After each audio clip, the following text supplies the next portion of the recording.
So welcome back to my channel Mouti light Bengali blog. Good morning. আর আজ হচ্ছে 3 তারিখ আর দিনটা হচ্ছে আজকে শুক্রবার। আর বাজে হচ্ছে এখন 8:45। এখন থেকে আমি আমার ব্লগটা স্টার্ট করছি। আর তোমাদের ডেট আর টাইমটা বলে দেওয়ার কারণ হলো আজকে হচ্ছে বোর্ড এক্সাম। তো বোর্ড এক্সাম কার? বোর্ড এক্সাম হচ্ছে আমার বড় ছেলের। তো ওর এক্সাম স্টার্ট হচ্ছে 11টা, 11:30 থেকে। আর আমি বেরোবো হচ্ছে ওই 9টার সময় আমি বার হব, কারণ আজকের আই কার্ড দেওয়ার কথা আছে। তো ফার্স্ট দিন আমি যাচ্ছি, আমি দিয়ে আসবো প্রত্যেক দিনই। আর ও মানে বন্ধুদের সঙ্গে চলে আসবে। গিয়ে বসে থাকার কোনো মানে হয় না, কোভিড সিচুয়েশানে স্কুলে তো অ্যালাউ করবেই না, বসার পর্যন্তও জায়গা দেবে না। তো সেই কারণে ওকে দিয়ে আসবো, দিয়ে আমি চলে আসবো। আর সমস্ত কিছু রেডি করে নিয়েছি। আর ওকে এখন ভাত দিয়েছি, ভাত খাচ্ছে, অন্য কোনো টিফিন দিইনি আজকেরে। ওকে বলেছি ভাতে ভাত খেতে, একদম ভাতে ভাত, ঘিও পর্যন্ত দিইনি। আলু আর ডালে আর চালে একদম সব সিদ্ধ করে ওকে দিয়ে দিয়েছি। আমি বলছি অন্য কিছু খেতে হবে না, যদি পেট ব্যথা করে পটি পায় টাইম ওয়েস্ট হবে। তো সেই কারণে ও খাচ্ছে আর আমি এদিকে রেডি হয়ে গেছি। আর খুব টেনশানও হচ্ছে, তবে মাধ্যমিকের সময় যেমন টেনশান হয়েছিল এখন অতটা পরিমাণে হচ্ছে না, কিন্তু হচ্ছে, টেনশান হচ্ছে। মাধ্যমিকটা যেহেতু প্রথম ছিল বোর্ড এক্সাম, তখন একটা আলাদা রকম টেনশান ছিল। আর এখন ব্যাপারটা বুঝে গেছি, সেই জন্য একটু কম হচ্ছে, কিন্তু টেনশান খুবই হচ্ছে। কারণ কোভিড সিচুয়েশানের মধ্যে কেমন কি পড়াশোনা হয়েছে না হয়েছে, আর এই অফলাইনে এক্সাম হচ্ছে, তো টেনশান তো একটু হয়। আর আমার ছেলে হচ্ছে, ওর নাম হচ্ছে রিতম, ডাকনাম হচ্ছে রিজু। ওকে কোনো দিন ক্যামেরার সামনে আমি নিয়ে আসিনি, কারণ একটাই, ওর প্রচুর চাপ, পড়াশোনার প্রচুর চাপ। ওকে কোনো রকমভাবে আমি ডিস্টার্ব করতে চাই না, কিন্তু আজকে আমি ওকে বললাম যে বাবু আজকে ক্যামেরার সামনে আয়। কারণ আজকের দিনটা আমি মানে হিন্দিতে যেটা বলে ইয়াদগার, বুঝতে পেরেছো, ক্যামেরায় বন্দি করে রাখতে চাইছি, যাতে ও পরে ভবিষ্যতে দেখতে পায়, ওর জেনারেশনে যারা আসবে তারাও যেন ভবিষ্যতে দেখতে পায়, ওর এগুলো উপভোগ করতে পারে। তো সেই কারণে ওকে বললাম আজকে ক্যামেরার সামনে আয় তুই। তো ও খেয়ে নিয়ে খাওয়া দাওয়া হয়ে গেলে তোমাদের দেখাচ্ছি আমার বড় ছেলেকে। আর ও হচ্ছে ক্লাস 12-এ পড়ে, আর ও মেডিকেলের প্রিপারেশান নিচ্ছে। কারণ নিট দেবে, নিট হবে বোধহয় ডিসেম্বরের দিকে, অক্টোবর না ডিসেম্বরের দিকে নিট হবে, তার প্রিপারেশান নিচ্ছে মেডিকেলের। আর ও সায়েন্সের স্টুডেন্ট। তো তোমাদের পরিচয় তো দিয়েই দিলাম, এবার ওকে দেখাবো। ও খাওয়াটা হয়ে যাক, লজ্জা পাচ্ছে, ওই জন্য দেখালাম না ওকে। তো খেয়ে নিয়ে তোমাদের কাছে আমি দেখাচ্ছি। আর আজকে ছোট ছেলেকেও আমি নিয়ে যাইনি, মানে আমার ছোটো বাবুকেও, আমি বলি বড় বাবু আর ছোটো বাবু বলে ডাকি দুজনকে। তো ছোটো বাবুকে আজকে খেলাতেও নিয়ে যাইনি, এত টেনশন হচ্ছিল। আমি বলি কাজ কমপ্লিট করে উঠতে পারবো কি না, কারণ ওকে নিয়ে আসতে দিয়ে আসতে যাওয়ার একটা টাইম লাগে। আর নিয়ে এসে ওকে আবার রেডি করা স্কুলের জন্য, ও করছে ক্লাস করছে ওইদিকে। তো সেই জন্য ওকে আজকে খেলতে পাঠাইনি। আজকে এই দিকের ফার্স্ট দিন, তো তো একটু টেনশন হচ্ছে। তো ওকে নিয়ে যাব বলে আর ওকে খেলতে দিয়ে আসেনি। আর ও এইদিকে ক্লাস করছে, এই দেখো, এই যে এদিকে ক্লাস করছে ও। আর বড় ছেলে হচ্ছে খাচ্ছে ওদিকে। খেয়ে নিই, খেয়ে টেয়ে নিলে তারপরে ও রেডি হোক, রেডি হয়ে তোমাদের কাছে দেখাচ্ছি আমার বড় ছেলেকে। ও এখনও পর্যন্ত একদিনও আসেনি ক্যামেরার সামনে। তবে তুমি দেখেছো তোমরা ওকে, কিন্তু ওকে ডিস্টার্ব করি না, আমি একদমই ডিস্টার্ব করি না, কারণ বুঝতেই পারছো মেডিকেলের পড়া মানে কতটা পরিমাণে চাপ। আর ক্যামেরার সামনে যদি ওর মুখের সামনে ঘুরঘুর করি তো ও বিরক্ত হবে। সেই কারণে আর পড়াশোনাটাও অনেকটাই ক্ষতি হবে, সেই কারণে ওর সামনে আমি যাই না খুব একটা, ওর রুমেই আমি যাই না। তো সেই কারণে ওকে আমি দেখাইনি। তো আজকেরে তোমাদের দেখাবো ওকে। ও রেডি হয়ে যাক, রেডি হয়ে গিয়ে আবার আসছি তোমাদের সঙ্গে কথা বলতে। অনেক কাজ আছে, তাড়াতাড়ি করে নিয়ে আসছি। ও এখন জুতো পরছে, আর ঠাকুমা বসে আছে, হাতে একটা পাউরুটি কিনে নিয়ে এসেছে। আজকে দাঁতে একটু যন্ত্রণা করছে, ব্রেড খাবে বলছে। আর এই হচ্ছে আমার ছেলে। তো এখন নমস্কার করা হচ্ছে ঠাকুমাকে, ঠাকুমার লাডলা নাতি। এই সব কিছু গুছিয়ে নিয়েছিস তো? হ্যাঁ, ও পেন্সিল বক্স নিসনি? হ্যাঁ নিয়েছিস, তাহলে এই পেন্সিল বক্স এখানে সব গুছিয়ে নিয়েছিস তো? হ্যাঁ, চশমা টশমা সব নিয়েছিস? ঠিক আছে, দাঁড়া রুমাল দিচ্ছি।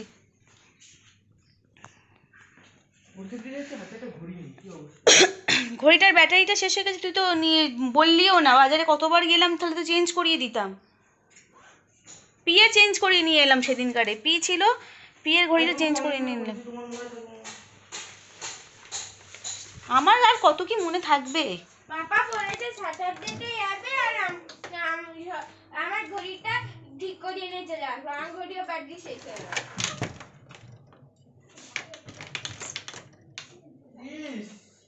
এই তো আমি পেয়েছি, তো রুমাল পেয়েছি। ঠিক আছে, রেডি? হ্যাঁ ঠিক আছে, রেডি হয়ে গেছে, এবার বেরোবো। আর ও পুরো রেডি হয়ে গেছে, তো চলো দেখতে থাকো, ভালো লাগবে। তো আমিও রেডি হয়ে গেছি, এবার জুতোটা পরবো। কোথায় গেল আমার জুতো? এই যে আমার জুতো পেয়ে গেছি। কখন এলে? আমি দিয়ে চলে আসবো।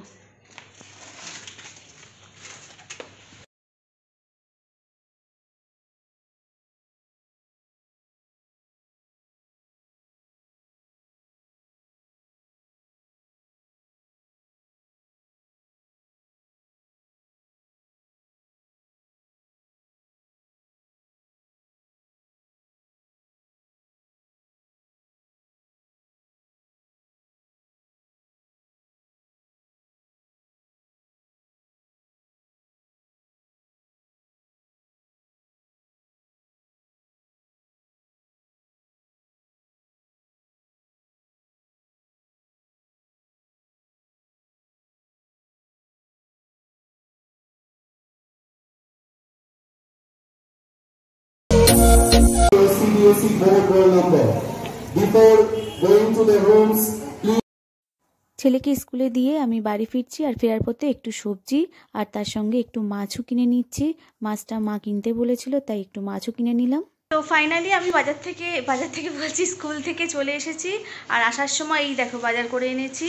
কি বাজার করে এনেছি দেখাচ্ছি। তো ছেলেকে স্কুলে ঢুকিয়ে দিলাম, তারপরে তো আমাদের তো এন্ট্রি নেই, তো অতক্ষণ বসে থেকে আর কি করব। সেই জন্য ভাবলাম যে বাড়ি চলে যাই, কারণ রান্না করে যাইনি, আমি রান্না করব এখন। মাছ টাছগুলো ধুয়ে টুয়ে নিয়ে স্নান করব, করে রান্নাটা বসাবো। আর আজ থেকে শুরু হলো সিবিএসসি বোর্ড এক্সাম। তো এটা কিন্তু ওদের কোনো টেস্ট হচ্ছে না, এটা এক্সামই হচ্ছে। 40 মার্কসের এক্সাম হবে, আবার 40 মার্কসের এক্সাম হবে, সেটা ফেব্রুয়ারিতে গিয়ে হবে। ওটা মনে হচ্ছে মানে একদম নিজেদের স্কুলে হবে না, বাইরে কোনো জায়গায় সিট পড়বে। তো এটাও খুব ভাইটাল আর ওটাও খুব ভাইটাল, মানে ডিভাইড করে দিয়েছে, হাফ করে দিয়েছে। এই মানে এখন 40 হবে আর ফেব্রুয়ারি মাসে 40 মার্কসের হবে। তো একটু টেনশানে আছি।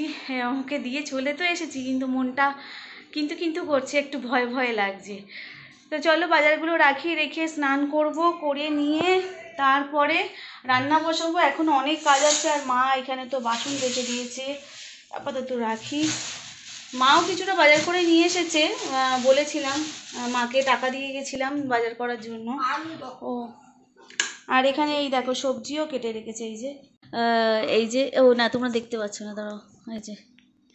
এই যে সবজি কেটে রেখেছে, এই যে এখানে হচ্ছে বাঁধাকপির জন্য, আর এই লাল শাক কেটে রেখেছে, আর ফ্রিজে মাংস আছে। আর আমি নিয়ে এসেছি ভোলা মাছ, নিয়ে এসেছি।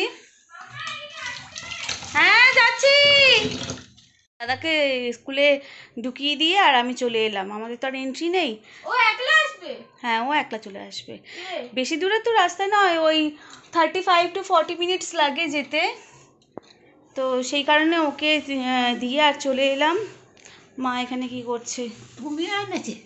তো মাছগুলো ধুয়ে নিক, আমি একটু স্নান করে আসি। আর কি মাছ এনেছে, দেখো ধনেপাতা দিয়েছে, এটা 10 টাকায়। এত ধনেপাতা দিয়েছে 10 টাকায়, অনেক দেখতে পাচ্ছ কতগুলো আছে। আর নিয়ে এসেছি হচ্ছে শিম নিয়ে এসেছি, ভোলা মাছ। আর এতে তো লাল শাক আছে, লাল শাক নিয়ে এসেছি। আর এতে কাঁচা লঙ্কা। এই বেগুনটা আমি ওই রান্না করব, রান্না ওই জন্য। আমার শাশুড়ি কানে একটু কম শোনে, জানো তো। এই যে ভোলা মাছ কিনে নিয়ে এসেছি, ধুয়ে পরিষ্কার করতে হবে। আর আমার হাতের ঘড়িটাও খোলা হয়নি, দেখেছো, এই সবে ফিরলাম। আর ফ্রিজে মাংস আছে, মাংস রান্না করব, একটা চচ্চড়ি করব। চোখে না কি ঢুকে গেছে জানো তো, এই চোখটা একটা কি ঢুকে গেল কে জানে। তো এই সবে চান টান করে রেডি হয়ে গেছি। রেডি বলতে এখনও চুল আঁচড়াইনি, দেখতেই পাচ্ছ, আর গামছাও হাতে রয়েছে। তো ভাবলাম ভিডিওটা অন করি একটু। তো এইবারে যাব রান্নার দিকে, রান্নাটা করে নিই। রান্না করতে করতে তোমাদের দেখাবো আজ কী কী রান্না করছি। আর রান্নাটা করে নিয়ে আবার ফিরে আসছি তোমাদের সঙ্গে কথা বলতে। আজকে প্রচণ্ড লেট হয়ে গেল, প্রচণ্ড লেট হয়ে গেল। এখন বাজে কটা বলো তো? এখন বাজে 11:15। 11:15 বাজে। এবার রান্না করব। কতগুলো রান্না আমাদের তো এমনি মানে আইটেম অনেকগুলোই হয়, প্রত্যেক দিনই করতে হয়। চচ্চড়ি, ঝোল, ঝাল আর বলো না। তো রান্নাটা ঝটপট সেরে নিয়ে আবার ফিরে আসছি তোমাদের সঙ্গে কথা বলতে। এখানে বসিয়ে দিয়েছি চচ্চড়িটা হবে মোরলা মাছ দিয়ে, মোরলা মাছ ভাজা দিয়ে। এই যে এই কটা মোরলা মাছ ভাজা আছে, এই মোরলা মাছ ভাজা দিয়ে এই চচ্চড়িটা হবে। আর এই যে এখানে হচ্ছে এটা মূলো শাক ভাজা হবে, সিদ্ধ করতে বসিয়ে দিয়েছি। এখনো নুন হলুদ দেওয়া হয়নি। আর এখানে হচ্ছে মা ধুয়ে রেডি করে রেখে দিয়েছে। আর হবে মাংসের তরকারি, আর কিছু করব না। হ্যাঁ, আর লাল শাক ভাজা হবে। এই যে ডাঁটাগুলো দেখছো, এই ডাঁটাগুলো দেখছো, এই শাকটা ভেজে নেবো। ওই লাল শাক ভাজাটা আমার শাশুড়ি খেতে পছন্দ করে। আর এই মাছটা আনা হয়েছে স্পেশালি আমার শাশুড়ি মায়ের জন্য। মা বলে দিয়েছিল একটু গঙ্গার মাছ নিয়ে আসতে। মা মাংস খায় না, চিকেন তো একদমই খায় না, মটন হলেও 1 পিস খায়, আর বেশি খায় না। তো সেই জন্য মায়ের জন্য মাছ হবে, আমাদের জন্য মাংস হবে। কালকে যেহেতু বৃহস্পতিবার গেছে, বৃহস্পতিবার গেলেই পরের দিন আমাদের মাংস হবেই হবে, এটাই হচ্ছে ব্যাপার। তো চলো ঝটপট রান্নাটা করে নিয়ে আসছি, তোমাদের সঙ্গে কথা বলবো। আমার এখনো ভিডিও এডিটিং হয়নি জানো কালকেরটা, তো ওটাও করতে হবে। পরে কথা বলছি তোমাদের সঙ্গে। তো ওদেরকে খেতে দিয়ে দিয়েছি, ওরা খাচ্ছে। আর আমি এখনো খাইনি, কারণ এখনো বড় ছেলে ফিরে আসেনি। ও এলে তারপরে খাওয়া দাওয়া করবো। দেখি ও কখন আসে। আর ওর খাওয়া হয়ে গেলে ওকে ঘুম পাড়িয়ে দেবো। তারপরে ও এলে খেয়ে দিয়ে আবার তোমাদের সঙ্গে কথা বলবো। সব একটু একটু করে তোমাদের সাথে ফোন অন করছে আর একটু করে কথা বলে অফ করে দিচ্ছি। সাথে থাকো, দেখতে থাকো। তো খাওয়া দাওয়া কমপ্লিট করে আর এখন একটু রেস্ট নিতে চলে এসেছি। আর ওইদিকে আমাদের বড়বাবু রেস্ট নিচ্ছে, ওরও খাওয়া হয়ে গেছে স্কুল থেকে আসতে। খাওয়া দাওয়া করলাম, ও স্নান করে গেছিলো, হাত পা ধুয়ে আর খাওয়া দাওয়া করে একটু রেস্ট নিচ্ছে। আর ছোটো বাবুকেও ঘুম পাড়িয়ে দিয়েছি। আর আমি এখানে বসেছি একটু কাজে। এই যে ডায়েরি নিয়ে বসে পড়েছি। এই ডায়েরিটা আমার সম্পত্তি, এর মধ্যে আমার সমস্ত কিছু সিক্রেট লুকানো থাকে। আর সিক্রেটটা হলো এটাই, এর মধ্যে আমার সারা সপ্তাহ কি রেসিপি যাবে না যাবে সেগুলো আমি লিখে রাখি। আর তার সঙ্গে লিখে রাখি ইনগ্রিডিয়েন্টসগুলো আর মশলাপাতিগুলো সব মানে থরলি লিখে রাখি। যদি কোনো কিছু মশলা বাড়িতে না থাকে সেগুলো যাতে নিয়ে এসে আমি কালেক্ট করে রাখতে পারি। কারণ সেটা সানডে করে আমি বাজারে যাই, তো তখন মশলাগুলো যদি না থাকে সেই মশলাগুলো তুলে নিই। তো ওটাই এখন এই ডায়েরিটা ফিল আপ হবে ওই কারণে, কারণ নেক্সট উইকের কী কী রেসিপি যাবে তার মশলাপাতি লিখতে হবে। আর তার সঙ্গে আরেকটা কাজ হচ্ছে, কালকের আমার রেসিপি যাবে তার ভয়েস ওভার দেবো। আর কালকে যে রেসিপিটা যাচ্ছে সেই রেসিপিটা হলো চিকেন প্যাটিস। কিন্তু চিকেন প্যাটিসটা আমি মাইক্রো ওভেনে করিনি, আমি কিন্তু গ্যাস ওভেনে করেছি। তো তোমরা অবশ্যই ওয়াচ করে আসবে কিভাবে গ্যাস ওভেনে চিকেন প্যাটিসটা হয়। তোমরা দেখো, তোমাদের ভালো লাগবে, খেতে কিন্তু খুব টেস্টি হয়েছিল। তোমরা অবশ্যই ট্রাই করো। আর যদি ভালো লেগে থাকে রেসিপিটা, ওই চ্যানেলটিকেও সাবস্ক্রাইব করে আমার পাশে থেকো। আর একটা জিনিস দেখো, ছেলের কোয়েশ্চেন পেপার দিয়েছে, দেখো এই দেখো কত মোটা, দেখতে পাচ্ছ? এই দেখো 15 পেজ, 15 পাতার কোয়েশ্চেন পেপার। 15 পাতার কোয়েশ্চেন পেপার, কম্প্রিহেনশনগুলো কি বড় বড় কম্প্রিহেনশন, বাপরে বাপ। যাই হোক, অনেকটাই টাফ এসেছে, মোটামুটি ঠিক আছে। আর জানি না কি হবে, এখন রেজাল্টের ওপর নির্ভর করছে। রেজাল্ট বেরোলে তোমরা দেখতেই পাবে, জানতেই পারবে, দেখাবো তোমাদের। আর বছরের শেষে দিয়েছে আই কার্ড, এখানে অ্যাড্রেসটা আছে বলে আমি আঙুলটা চাপা দিলাম। বছরের শেষে দিয়েছে আই কার্ড। তো এখন তো বোর্ড এক্সাম চলছে, এখন একটু চাপেও আছি, ওই জন্য বেশি হই হুল্লোড় করতে পারছি না, শর্টসও বানাতে পারছি না। এইভাবেই এখন কিছুদিন চলবে, 18 তারিখে এক্সাম শেষ হবে। তো চলো এবার আমি আমার কাজে লেগে পড়বো, কারণ কালকে বললাম ভিডিও পোস্ট হবে। আর এর সাথেই ভিডিওটা এখানেই এন্ড করে দিচ্ছি। তো আমার ভিডিওটা যদি ভালো লেগে থাকে তোমরা অবশ্যই ছোট্ট করে ভিডিওতে একটা লাইক করে দিও। আর যদি খুব ভালো লেগে থাকে তো তোমরা একটু শেয়ার করে দিও, আর পারলে একটু কমেন্টস করো, তবে আমি জানতে পারবো তোমাদের কমেন্টসে যে আমার ব্লগগুলো তোমাদের কেমন লাগছে। আর আমার ইচ্ছাও বেড়ে যাবে তোমাদের মানে নতুন নতুন ব্লগ আনার জন্য। তোমরা যদি কমেন্টস না করো আমি বুঝতেও তো পারছি না যে আমার ব্লগগুলো কেমন হচ্ছে, কোথায় ভুল হচ্ছে, ত্রুটি হচ্ছে। তোমরা যদি ধরিয়েও দাও, কারণ আমার বিগিনার, সবে মাত্র আমার চ্যানেল জুলাই মাসে দেখাচ্ছে, কিন্তু আমি জুলাই মাস থেকে কোনো ভিডিও ছাড়িনি।